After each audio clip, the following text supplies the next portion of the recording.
Hanna from the States. I think you're getting tired of me, but I promise this is the last talk, so bear with me.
Thank you very much. So my talk is about evidence-based surgical management of pancreatic cancer. If anybody can think I can talk about that in 15 minutes, you don't know how to treat pancreatic cancer, because I could not do it. So I'm going to try to just summarize, the key points that I think reflect some of the recent advancement.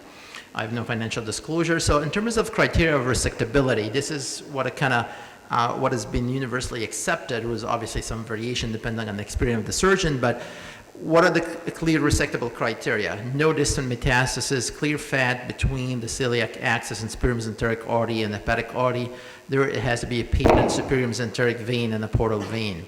Borderline resection, this is unilateral superior mesenteric portal vein impingement or short-term segment occlusion, usually defined less than a centimeter. Tumor abutment of the artery, whether it's a superior mesenteric artery, common artery, or celiac artery, or hepatic artery, it's a borderline lesion. It has the potential for resection. Colon or mesocolon invasion, it's a borderline, but not considered unresectable. And there is a question about the value of the CA19, 9 if it's in the high, in the hundreds or above 1,000, whether really that indicates micrometastatic disease that's not visible. And the unresectable criteria, obviously distant metastasis, superior mesenteric artery, celiac or hepatic encasement, that's 360 degrees. If you have occluded thrombosed, both the superior mesenteric vein or portal vein are longer than 1 centimeter, this is really considered unresectable. Obviously invasion of the aorta, inferior vena cava, or invasion of the mesentery below the superior mesenteric vein also considered unresectable. So what's the current status before I go into the controversy and evidence-based management? So for resectable disease, there's no question the current standard is surgery first strategy followed by adjuvant therapy, and you can talk about, we can argue about whether it's a chemo or chemoradiation, but most people will do some form of adjuvant therapy, and I'm not sure what's the standard of care here in Egypt, but in the United States, most patients will receive adjuvant chemoradiation based on the intergroup trial. For borderline resectable, induction therapy before surgery is the way to go. We used to use neoadjuvant chemoradiation. Now with the full FOLFIRINOX regimen, which apparently has been having a great response, we have been using more neoadjuvant chemotherapy before the operation. So what are the surgical controversy which actually might impact the oncological outcome? And I'm going to go through some of these quickly. Do we need to do a biopsy for pancreatic mass lesion? The answer is really no. It's not indicated. The potential differential diagnosis is really two benign conditions which are very uncommon, very rare. It's a focal chronic pancreatitis and autoimmune pancreatitis. And if you're concerned about autoimmune pancreatitis, IgG4 will exclude that if that's what you think it is. But in 100 patients, you do without a biopsy, almost 91 will have malignancy, and only 9 out of 109% rate of a benign stricture or benign condition. So it's very acceptable to proceed without a biopsy. You're going to do a biopsy if you're going to consider neoadjuvant chemoradiation, because our radiation colleague will never give radiation without a histological diagnosis of malignancy. If the patient is unfit for surgery and it's resectable, you need a diagnosis so he can receive some form of chemotherapy. So this is the last point. This is a kind of challenging question. You have a patient with a large pancreatic mass, no adenopathy, no ascites, It looks like pancreatic cancer, but no, it's not. This potentially could be pancreatic lymphoma. So when you suspect pancreatic lymphoma, you need to do a biopsy because this would be treated with chemotherapy and no Whipple procedure. Let's look at how do we manage localized pancreatic cancer. This is pancreatic cancer that's resectable. So you make a diagnosis, the patient come in with painless jaundice or whatever. You do your staging, like CT scan, pancreatic protocol, ERCP, all that you do. It takes about 3 to 4 weeks in the best scenario in the United States. I don't know how long it would take here in Egypt. Then you take the patient to the operating room, they go to the Whipple procedure, they go home in 7 days, they're great. It's not until about 6 to 8 weeks before they get the chemotherapy or adjuvant therapy. So if you look at from the time of diagnosis to the actual adjuvant therapy that you're gonna give to your patient, it's about 3 months. For pancreatic cancer, that's a long time. In fact, if you look at some of the clinical trials, look at the data, this is from Hopkins, they looked at 616 patients, and all this patient underwent a Whipple, and of those patients, 345, almost 56% of this patient received no adjuvant therapy, even though it was planned, and 44% received their adjuvant chemoradiation. And you look at the median survival, and you notice that for the patient who did not get the treatment, even though it was planned, their median survival was 14 months. And the median survival of a patient who got the adjuvant therapy was 21 months. And there was significant difference in the node status and the margin status. So that tells us there is a majority of patients, almost half of the patients who are planning to get adjuvant therapy don't get it because of perhaps complication from the surgery or because of their poor medical condition. This also was tried from Indiana University in the United States. Same thing, you find in this trial, 40% of patients who needed adjuvant therapy did not get it because of either complication or poor condition. So if you look at the outcomes, you do a Whipple. What do we know about pancreatic cancer? 80% of the patient will develop recurrent disease within 12 months from the operation. And you remember, this recurrence can be local or systemic disease. So clearly, even with a good operation, and so that's why you hear some people don't consider the Whipple as a curative operation, but a palliative operation. It is done with a curative intent. So clearly the issue here is micrometastasis. So why do we fail? Is because there's micrometastasis we can't see. Obviously we can't treat because we don't know it's there. And I showed you earlier, it takes about 3 months to get the patient to receive the adjuvant therapy. And even at that point, only half of the patient will get what they were supposed to get. So this has raised the kind of interest about neoadjuvant chemoradiation or neoadjuvant chemotherapy with a FOLFIRINOX regimen. And the rationale for that was the early treatment of the micrometastasis. This is the best time. The vascularity is intact. You're giving systemic therapy. Obviously, as with any neoadjuvant therapy, biologically favorable patients are chosen to undergo subsequent surgery. It does technically improve the chance of having, decrease the chance of positive margin, increase the rate of R0 resection. Hopefully lymph nodes positive status will also improve. And then obviously you need to evaluate the treatment. So this is a kind of concept that is gaining interest in the United States. And again, I don't know here in Egypt if that's something that has been looked at or being considered for many patients, which I think would be reasonable given the type of care that's being delivered here in terms of difficulty to access the care. So what is the disadvantage of this? How many patients can complete the therapy? Well, the answer we know. In the US, about 85 to 90% of patients will complete the therapy. Lost opportunity for resection means you take a patient who was resectable and you treat them, about 20% on average will progress during the treatment.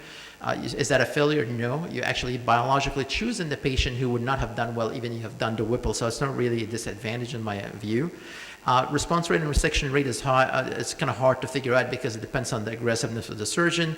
How many patients can undergo R0 resection is 80%, is much higher. If you look at any data from the United States, the average is 60%, so there's increased rate of R0 resection. And the median survival, obviously there is no randomized trial, so I can't answer that to you, but it sounds like there is a prolongation and survival. Do we have to preoperatively do biliary drainage and put a stent? This is a randomized trial. You can look at it. The majority were non-significant. The bottom line of preoperative biliary drainage stenting, if the patient is ready to have the operation, you do not need to do the stenting. It does not affect morbidity. It does not affect mortality. It does increase the risk of wound infection and perhaps intra-abdominal fluid collection, but no effect on mortality.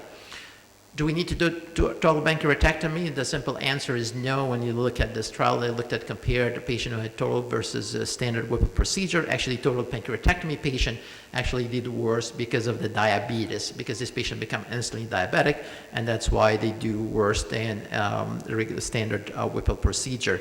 This is actually, at least there are 15 studies, none of them had showed any advantage in the median survival, so we do not do total pancreatectomy for simple pancreatic head mass and Whipple.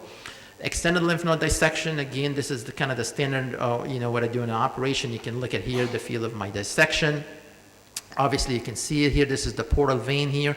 This is the splenic vein. This is superior mesenteric vein here. This is the IVC, the inferior vena cava, and this is obviously with the big artery, the superior mesenteric artery. So you can see that, and this is the transected end of the pancreas, and we can see right here the pancreatic duct quite nicely. So you can see this is the extent of the extended lymph node dissection. This is the common duct transected here. So the part of the Whipple procedure, we include all lymph nodes and the hepatic pedicle along the hepatic arteries, the celiac trunk, and the anterior surface of the aorta and the IVC to the level down of the left renal vein. So this is kind of standard, Whipple procedure you need to do. Do we need to do, oops. If you look at the standard versus extended, do we have any advantage in survival benefit? What the Japanese claim to do, again, there is really no survival advantage. So we do not do extended lymph node dissection for the pancreas. This is unlike what we do for stomach cancer, as mentioned earlier. And again, in the trial, we looked at it, there was no difference in survival. The p-value was not significant, so we do not do extended lymph node dissection. How about superior mesenteric vein resection? A lot of people in the old days used to abort the Whipple procedure if the vein is involved or is too close, claiming that invasion of the vein is associated with worse outcome. In fact, many articles have been published. There are absolutely no difference worse survival. In fact, you can claim that patient who undergo superior mesenteric vein resection have a better prognosis by the sheer reason they underwent the Whipple procedure, because we know the long-term survival is dependent on having the Whipple procedure. So in fact, but when you think that the vein is invaded, it's truly invaded at only 30 to 50% of patient. You can do primary repair or patch if less than 30% of the circumference of the diameter of the vein. Obviously, there is longer OR time, some increased blood loss, but the rate of histological margin, if anything, has not changed. And as I said earlier, based on this data, when the patient has negative margin, the survival is much, much better if they never had the Whipple procedure as well. So for pancreatic cancer, if I have a few minutes, I'll talk about cystic neoplasm of the pancreas. Multidisciplinary approach is very important. That's how you kind of decide whether you treat the patient neoadjuvantly or adjuvantly. Surgery is the only potential for long-term survival. There is no role for total pancreatectomy or extended lymph node dissection. Looking at the cystic neoplasm real quickly, cystic neoplasm in the United States, we have a high incidence of finding those because we do CAT scan. Even if you have a cough or a fever, we will do a CAT scan on you. So we're starting to find a lot of this pancreatic cystic neoplasm. And this is kind of how to diagnose them, looking at the wall, the cyst content. What I really want out for the sake of time is how to make the diagnosis. You want to exclude malignancy. So if you have a cyst and it appears to be, cystic neoplasm, and you rule out pseudocyst by history, there's no history of alcohol, there's no gallstone pancreatitis, and you think it's a primary cystic neoplasm, EUS and FNA is indicated. And what we look for is the presence of a couple of things. One, if you have mucin in the cyst, this is an indication for surgery. This is a cystic neoplasm of the pancreas, not a pseudocyst. Again, if you have a high CA level greater than 200, again, this is not a pseudocyst, and this is not a serous cyst of the pancreas. This is my last slide. This is the algorithm management of the cystic pancreatic lesion. I don't know if it projects well. Yes, it does. Okay. So for cystic lesion of the pancreas, if you have a unilocular lesion, this looks like a serous neoplasm or a pseudocyst. I'm not going to speak about that. Those patients you can observe or manage non-surgically unless they're symptomatic. If you have a microcyst, meaning a cyst, a smooth wall lining, the patient is asymptomatic and CAA level within the cyst and new mucin, you tend to observe this patient less asymptomatic. So any cyst that has a solid component has to come out, regardless of the size, whether the patient is symptomatic or not. This is the main message. If you have a cystic lesion, that part of the wall had intramural portion of it has solid component, This patient needs to undergo resection, whether it's a Whipple or a distal pancreatectomy, depending on the location. If this is a macrocystic, and this is where most of the debate is currently, this is what we call IPMN, intraductal papillary mucinous neoplasm of the pancreas. This depends now whether the patient is symptomatic or asymptomatic, and then the size comes into play. If the patient, if the tumor is less than 2 centimeters, is asymptomatic, and it's a side branch, you can observe. If they're getting bigger or greater than 3 centimeters, you absolutely resect. If the cyst is in the main branch, that's also an indication for resection because the risk of malignancy is about 30% of this patient, and this patient need to undergo a resection. And I think I'll stop right here. Thank you very much for asking me to give all the 3 talks. Appreciate it. Thank you, Dr. Nader, for your elegant presentation. Now I'm going to introduce Dr. Mazen Naga for endoscopic